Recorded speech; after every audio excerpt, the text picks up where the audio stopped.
Allegedly programmed machines na kahit sino ang iboto mo ang lumalabas abalos, na minsan hindi nagre-rehistro ng sino mang senador.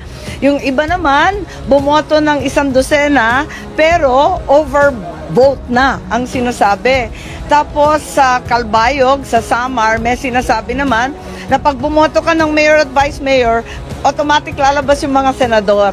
Kaya medyo nakakatakot kasi ganyan yung storya. At ang balita sa Davao, pagkadami-daming mga machines na hindi umaandar. Kaya eto nga, nananawagan po ako sa BEI. Maganda naman pagboto ko dito, very perfect naman dito sa Cabeza Lawag. Kaya lang, nananawagan ako sa mga botante pa itong hapon na ito na hanggang alas 7 kasi tayo, di ba? Very late tayo ngayon. Eh kung ganon, pwede ba i-check ninyo ng maigi? Lahat ng gagawin, tignan ninyo ng maayos yung resibo ninyo, maging makulit kayo at mapansin. At kinakailangan kung may reklamo, alam ko na bawal ilabas yung cellphone mo at kukunan mo, bawal yon, magagalit yung ating BEI. Pero kung magre-reklamo ka, may proseso. Sundan lang yung proseso, sabihin mo may reklamo ka, may disparity, pagkatapos papipirmahan ka. Kaya kinakailangan nandito sa atin yan. As we all know, it's the very first time that we have a new technology provider.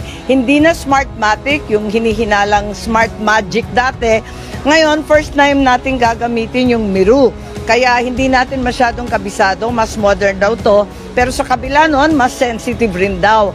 Kaya alamin natin at manmanin natin maigi kasi ang boto natin ay isang karapatan na binigay ng ating salinlahi. Naku, nakakapagod na yung investigasyon. Hindi na ako nakapagkampanya sa kaka-imbestiga. Tignan natin lahat ng reklamo. Kaya lang, ang daming complaint na walang detalye. Kung maaari, bigay ninyo sa akin yung presinto at kahit wala pang investigasyon na talagang papakalkal na natin, ano yung precinct number, pangalan ng BEI chair, ang pangalan ninyo at ano talaga ang nangyari eksakto para maliwanag at magawa ng paraan na tignan yung presintong yun kaagad-agad at kung kailangan i-repair, i-pull out yung machine, gawin na rin. Ma'am, nakaboto po ba si NPR dito? Kung hindi po siya nakaboto sa dati, ano daw po explanation? Kasi pwede po siyang pumoto. Hindi siya pwedeng bumoto kasi hindi naman siya nakaregister sa absentee voting. And then, ang pagkakaintindi ko, sinubukan ng lawyers niya na magpaalam sa COMELEC na kung pwede bumoto si dating Pangulong Duterte outside of the absentee voting law. Kasi yun lang yung paraan na pwede siyang magboto but hindi siya nakaregister doon. So, ang pagkakaintindi ko, wala siya. Unfortunately, hindi niya na-exercise yung right to vote niya this time. And I'm sure he is sad about that. Just a follow-up po. Nag-file na po ating kampo po sa jurisdiction naman po. Requestion po natin ang jurisdiction ng ICC. Confident po ba tayo doon at may update po ang ICC lawyers natin?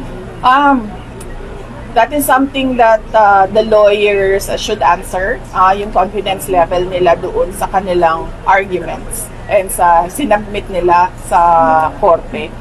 Pero kung ako as an individual,